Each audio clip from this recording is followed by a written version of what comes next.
eu não posso dizer que eu não fico sabendo dessas teses de negacionismo, né, que aparecem por aí, embora seja algo longe de meu interesse, porque na minha cabeça isso já está absolutamente comprovado, porque adulteração, antes de tudo, é um fato jurídico.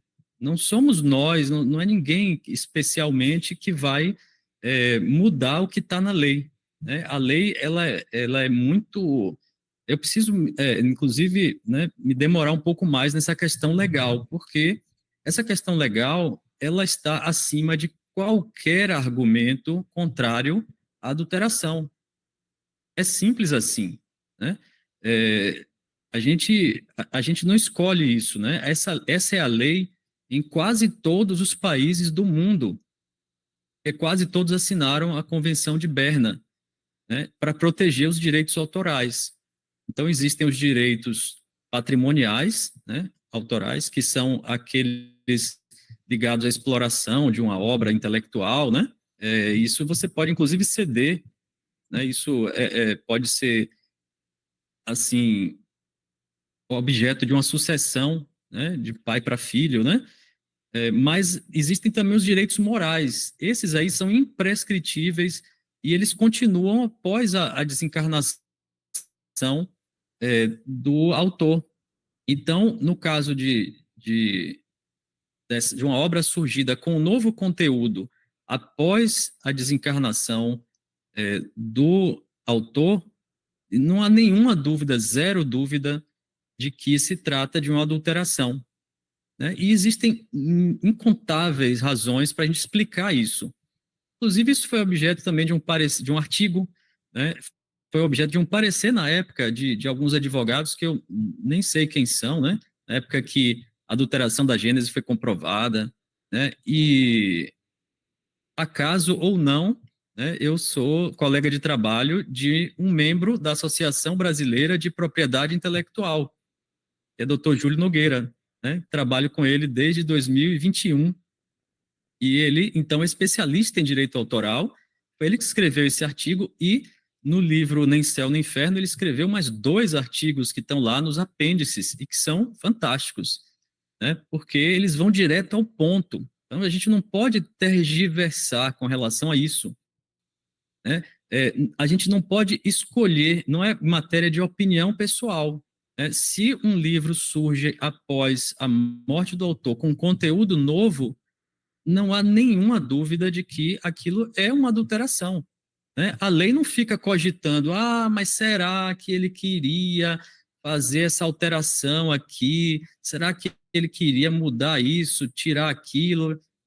Olha, ele poderia inclusive ter afirmado assim, ó, eu concluí a obra, que ele não afirmou. Eu concluí a revisão da minha obra, né? Mas isso não significa que ele tinha o interesse de publicar. Para ter o interesse de publicar, para uma obra com um novo conteúdo após a desencarnação ser considerada legítima, é preciso que haja não só a manifestação de publicação, mas uma vinculação a um novo conteúdo. E esse conteúdo tem que estar depositado de alguma forma em algum lugar, né? Porque senão alguém pode simplesmente substituir e dizer, olha, ele disse que queria publicar, né? Aqui está na minha mão, ó, eu tenho o conteúdo e esse conteúdo pode absolutamente ser falsificado. Então, não há nenhuma dúvida, né? Não há nenhuma controvérsia com o que nós sempre já havíamos observado, que Kardec estava fazendo revisões em suas obras, o Céu e o Inferno, a Gênese, né? E inclusive há uma carta em que ele está conversando com um intermediário interessado lá na publicação das obras de Kardec para o alemão, né? A tradução lá. E aí, nessa carta, ele menciona que está fazendo, é como se ele estivesse ali na metade do trabalho, ele estava conferindo metade das provas e tudo.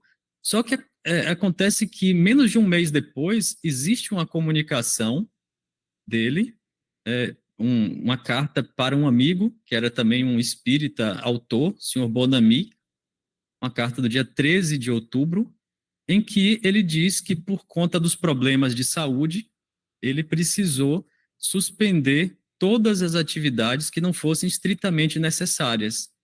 Aí alguém pode me perguntar assim, mas será que ele suspendeu essa revisão que ele estava fazendo dessas duas obras? Né? Será que não tem nenhuma prova de que ele suspendeu essas revisões dessas duas obras? Mas, minha gente, isso é mais do que óbvio. Kardec, para quem lê de fato a história completa, Kardec passou por uma doença gravíssima em 1865. Foi um ano muito importante, né? E foi o ano que aconteceram várias coisas, inclusive uma tentativa de golpe, lá na sociedade parisiense. E ele ficou convivendo com essa doença, né, com várias recaídas, e ele teve essa nova recaída no final de 68. Então, os espíritos antes já tinham dito a ele que não era para alterar nada, né, de doutrinário da Gênese, e ele queria, inclusive, aumentar em algumas coisas. Né? O que se viu na adulteração foi que foi feito exatamente o contrário. Né? Além de nada ter sido acrescentado, também houve diversas supressões com relação a pontos fundamentais, justamente aqueles que denunciam a heteronomia das estruturas. Né? Então, perceba que, naquele momento, ele foi recomendado aos espíritos de suspender as atividades que não fossem estritamente necessárias.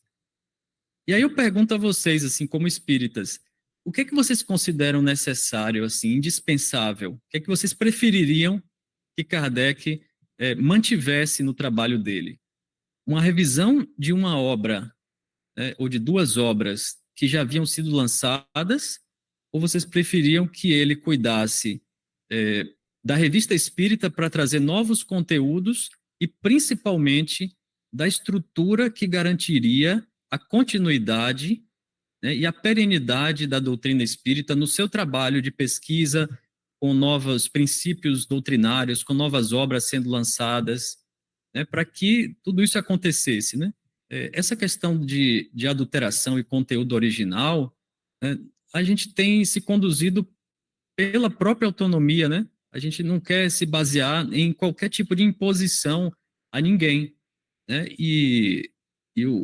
Esse convencimento vai se dar pelo esforço pessoal, né? Inclusive, a gente não está aqui impondo nada a ninguém, a gente está trazendo informações que vão fazer as pessoas, se quiserem, fazerem esse esforço para buscar o entendimento sobre o que realmente aconteceu.